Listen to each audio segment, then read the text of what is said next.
Halo nakku, jangan lupa di like videonya ya. Halo juga weh.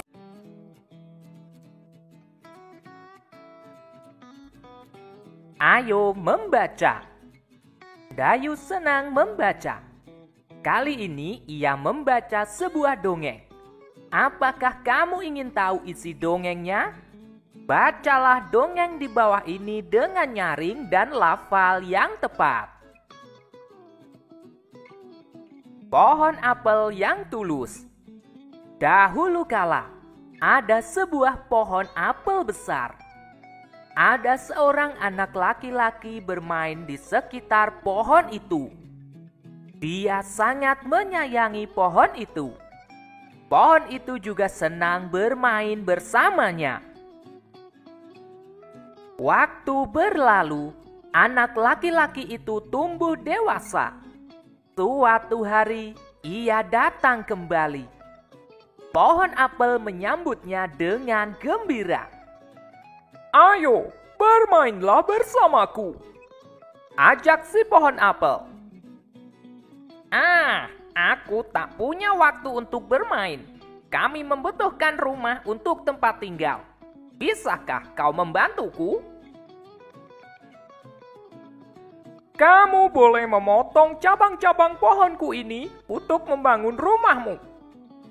Jadi anak laki-laki itu memotong semua cabang pohon dan pergi dengan riang. Pohon apel itu senang melihat temannya bahagia. Tapi dia tak pernah kembali sejak saat itu. Pohon apel kembali merasa kesepian dan sedih. Akhirnya laki-laki itu kembali lagi. Laki-laki itu dan pohon apel sekarang sudah sama-sama tua. Aku sudah tak bisa memberikan apa-apa, kata pohon apel. Tidak apa-apa, aku hanya membutuhkan sebuah tempat untuk beristirahat, jawab laki-laki itu. Baik, sisa batang pohon tua adalah tempat terbaik untuk bersandar dan beristirahat. Duduklah sini bersamaku dan istirahatlah, kata pohon apel. Laki-laki itu pun duduk bersandarkan pada batang pohon yang masih tersisa. Pohon apel pun menangis bahagia. Akhirnya mereka pun bersama lagi. Jawablah pertanyaan-pertanyaan berikut ini. Siapa teman pohon apel? Teman pohon apel adalah seorang anak laki-laki. Apa yang dirasakan pohon apel saat bermain bersama temannya? Yang dirasakan pohon apel saat bermain bersama temannya adalah pohon apel merasa senang. Apa kebaikan yang diberikan pohon apel? Kebaikan yang diberikan pohon apel adalah pohon apel memberikan cabang-cabang pohonnya untuk dijadikan bahan pembuat rumah dan pohon apel menyediakan batang yang tersisa sebagai tempat beristirahat. Mengapa pohon apel merasa kesepian dan sedih? Pohon apel merasa kesepian dan sedih karena tidak bertemu dan bermain bersama temannya. Di akhir cerita, mengapa pohon apel menangis? Pohon apel menangis karena merasa bahagia bisa bersama-sama dengan temannya lagi. Selanjutnya, ayo berlatih. Setelah membaca dongeng pohon apel yang tulus, Dayu ingin membantu ibu. Dayu menyapu halaman rumah hingga bersih. Saat menyapu, Dayu mempunyai ide untuk mengumpulkan daun-daun kering. Rencananya akan ia gunakan untuk belajar. Setelah menyapu halaman, Dayu mengumpulkan daun-daun kering. Dayu mengambil beberapa helai daun kering. lalu meletakkannya di sebuah kotak. Ia mengambil lagi beberapa helai daun kering dan meletakkannya pada kotak yang lain. Di kotak pertama ada 35 helai daun kering. Di kotak kedua ada 15 helai daun kering. Dayu meletakkan daun di dua kotak seperti ini.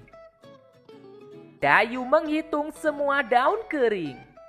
35 ditambah 15 sama dengan 50. Ternyata semua daun berjumlah 50 helai daun kering. Dayu ingin tahu jika posisi kotak itu ditukar, apakah jumlah daunnya akan sama? 15 ditambah 35 sama dengan 50. Ternyata jumlahnya sama, yaitu 50 helai daun kering.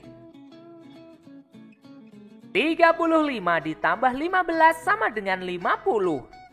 15 ditambah 35 sama dengan 50. Jadi 35 ditambah 15 sama dengan 15 ditambah 35. Kita bisa coba pada penjumlahan yang lain, yaitu 120 ditambah 930 sama dengan 1050. 930 ditambah 120 sama dengan 1050. Jadi 120 ditambah 930 sama dengan 930 ditambah 120. Kerjakanlah latihan berikut ini seperti contoh. 1. 200 ditambah 350. Kita hitung mulai satuan. 0 tambah 0 sama dengan 0. Puluhan. 0 tambah 5 sama dengan 5. Ratusan. 2 tambah 3 sama dengan 5. Jadi sama dengan 550. 350 ditambah 200. Kita hitung dari satuan. 0 tambah 0 sama dengan 0. Puluhan. 5 tambah 0 sama dengan 5. Ratusan. 3 tambah 2 sama dengan 5. Jadi sama dengan 550. Jadi 200 ditambah 350 sama dengan 350 ditambah 200. 2. 500 ditambah 220. Kita hitung mulai satuan. 0 tambah 0 sama dengan 0. Puluhan. 0 tambah 2 sama dengan 2. Ratusan. 5 tambah 2 sama dengan 7. Jadi sama dengan 720. 220 ditambah 500. Kita hitung mulai satuan. 0 tambah 0 sama dengan 0. Puluhan. 2 tambah 0 sama dengan 2. Ratusan. 2 tambah 5 sama dengan 7. Jadi sama dengan 720. Jadi 500 ditambah 220 sama dengan 220 ditambah 500. 470 ditambah 510. Kita hitung mulai satuan. 0 tambah 0 sama dengan 0. Puluhan. 7 tambah 1 sama dengan 8. Ratusan. 4 tambah 5 sama dengan 9. Jadi sama dengan 980. 510 ditambah 470. Kita hitung mulai satuan. 0 tambah 0 sama dengan 0. Puluhan. 1 tambah 7 sama dengan 8. Ratusan. 5 tambah 4 sama dengan 9. Jadi sama dengan 980. Jadi 470 ditambah 510 sama dengan 510 ditambah 470. 400 ditambah 430. Kita hitung mulai satuan. 0 tambah 0 sama dengan 0. Puluhan. 0 tambah 3 sama dengan 3. Ratusan. 4 tambah 4 sama dengan 8. Jadi sama dengan 830. 430 ditambah 400. Kita hitung mulai satuan. 0 tambah 0 sama dengan 0. Puluhan. 3 tambah 0 sama dengan 3. Ratusan. 4 tambah 4 sama dengan 8. Jadi sama dengan 830. Jadi 400 ditambah 430 sama dengan 430 ditambah 400. 480 ditambah 605. Kita hitung mulai satuan. 0 tambah 5 sama dengan 5. Puluhan. 8 ditambah 0 sama dengan 8. Ratusan. 4 tambah 6 sama dengan 10. Jadi sama dengan 1085. 605 ditambah 480. Kita hitung dari satuan. 5 tambah 0 sama dengan 5. Puluhan. 0 tambah 8 sama dengan 8. Ratusan. 6 tambah 4 sama dengan 10. Jadi sama dengan 1085. Jadi 480 ditambah 605 sama dengan 605 ditambah 480. Selanjutnya ayo bernyanyi. Hari Minggu Dayu pergi tamasya ke gunung. Dayu pergi bersama orang tua dan saudara sepupunya. Di gunung ia banyak melihat pohon cemara.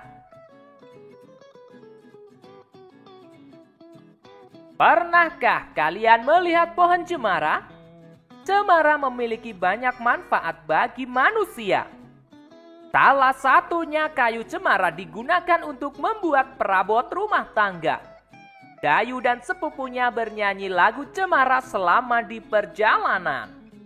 Yuk, kita menyanyikan lagu cemara ciptaan Ate Mahmud. Let's go!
Ayo mengamati. Edo City. dan Benny sedang bermain di rumah Dayu. Dayu menunjukkan sebuah majalah yang di dalamnya ada cerita dongeng. Edo, Siti, dan Benny berebut untuk membaca dongeng tersebut. Dayu mengusulkan agar salah satu dari mereka membacakan dongeng. Teman lainnya menyimak dongeng yang dibacakan. Simaklah dongeng yang dibacakan temanmu. Pengembara dan sebuah pohon. Pengarang Aesop. Dua orang pengembara berjalan di sepanjang jalan yang berdebu dan tandus di hari yang sangat panas. Tidak lama kemudian, mereka menemukan sebuah pohon besar. Dengan gembira, keduanya lalu berteduh dari teriknya sinar matahari di bawah naungan daun-daun pohon besar yang lebat. Saat beristirahat, mereka melihat ke atas pohon. Salah seorang pengembara berkata kepada teman seperjalanannya, "Betapa tidak bergunanya pohon besar ini. Pohon ini tidak memiliki buah, sehingga tidak berguna untuk manusia sama sekali."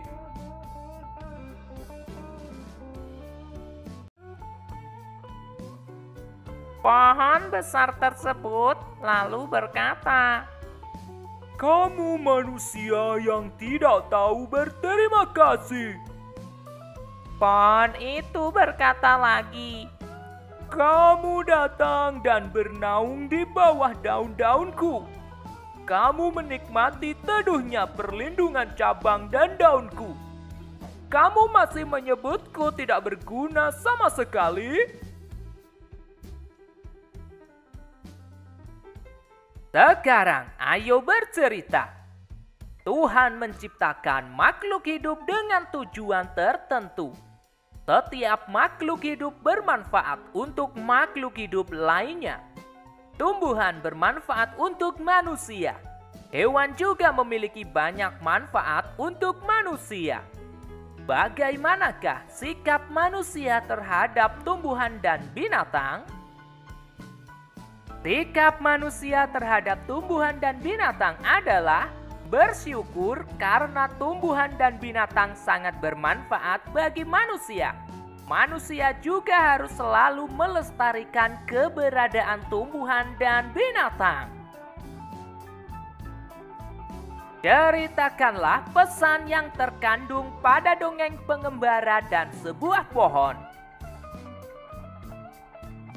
Pesan yang terkandung pada dongeng pengembara dan sebuah pohon adalah Tuhan menciptakan segala sesuatu dengan manfaatnya masing-masing. Kita harus selalu bersyukur karena semuanya dapat bermanfaat. Kalian dapat menuliskan pesan yang terkandung pada dongeng tersebut berdasarkan kreativitasmu. Selanjutnya, ayo mengamati. Setelah membaca dongeng pengembara dan sebuah pohon, kita belajar untuk selalu bersyukur. Sikap bersyukur dapat ditunjukkan dengan menyayangi makhluk hidup. Kita simak dialog di bawah ini, yuk. Kenapa ayah sering mengucapkan terima kasih? Berterima kasih itu termasuk orang yang selalu bersyukur. Apa hubungannya berterima kasih dengan bersyukur ya? Ada dong. Berterima kasih itu salah satu cara kita bersyukur. Orang yang selalu bersyukur adalah orang yang rendah hati. Kebalikannya, orang yang tidak bersyukur adalah orang yang sombong. Apa kita juga berterima kasih kepada tumbuhan dan hewan? Bagaimana caranya? Iya, kita juga perlu berterima kasih kepada tumbuhan dan hewan. Caranya berbeda dengan cara kita berterima kasih kepada manusia. Jika kita berterima kasih kepada tumbuhan, maka kita merawat tumbuhan dengan baik.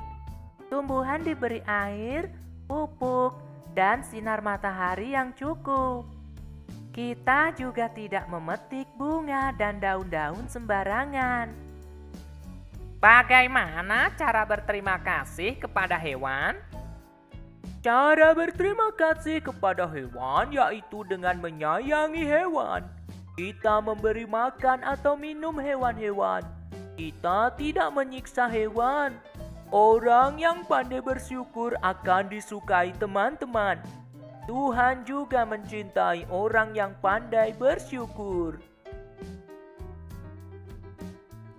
Sekarang ayo menulis. Setelah membaca dialog di atas, jawablah pertanyaan di bawah ini. Untuk apa kata terima kasih diucapkan? Kata terima kasih diucapkan sebagai cara kita untuk selalu bersyukur. Apa yang dirasakan saat kita mengucapkan terima kasih? Ketika mengucapkan terima kasih, perasaan kita akan senang dan tentram. Tulislah 2 pengalamanmu berterima kasih kepada sesama manusia yang telah kamu lakukan.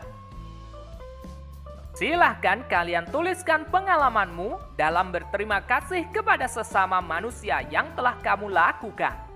Perhatikan contoh berikut. Setiap hari, aku selalu mengucapkan terima kasih kepada ayah dan ibu karena selalu merawatku dengan baik dan juga memenuhi semua kebutuhanku. Saat hari perayaan ulang tahunku, aku diberi banyak kado oleh teman-temanku. Aku mengucapkan terima kasih kepada semua teman-temanku karena telah peduli denganku.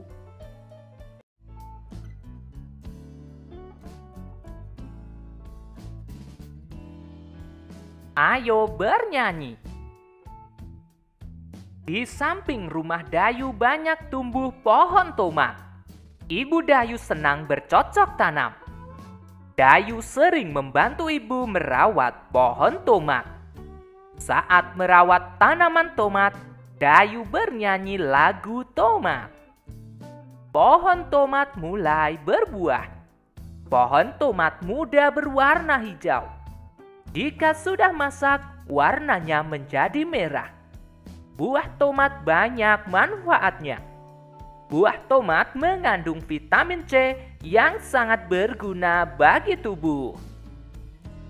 Sekarang mari kita nyanyikan lagu tomat. Let's go!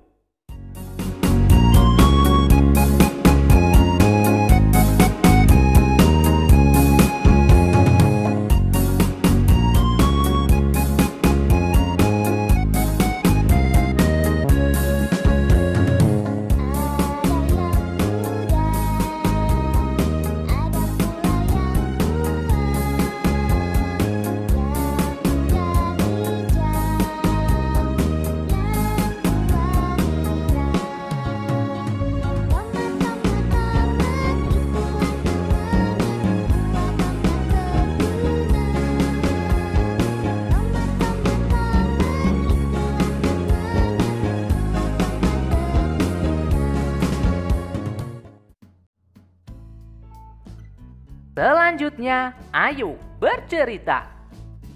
Tuhan menciptakan banyak tumbuhan.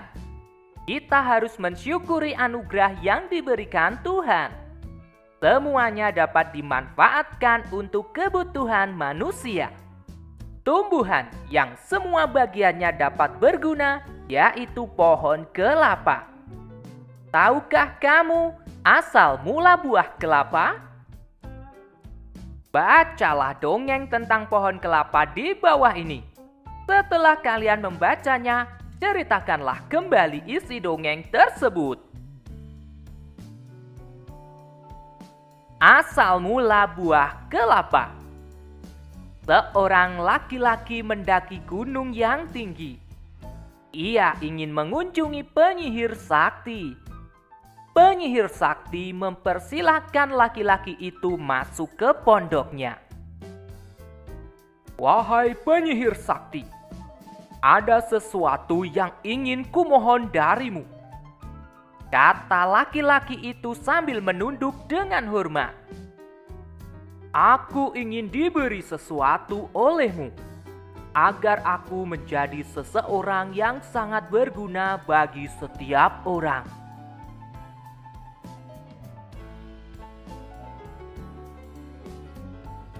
Permintaanmu cukup bagus, sahut penyihir sakti. Ia mengeluarkan sebuah kotak hijau yang kecil. Dia berkata, "Kau baru boleh membukanya jika kau sudah tiba di rumah."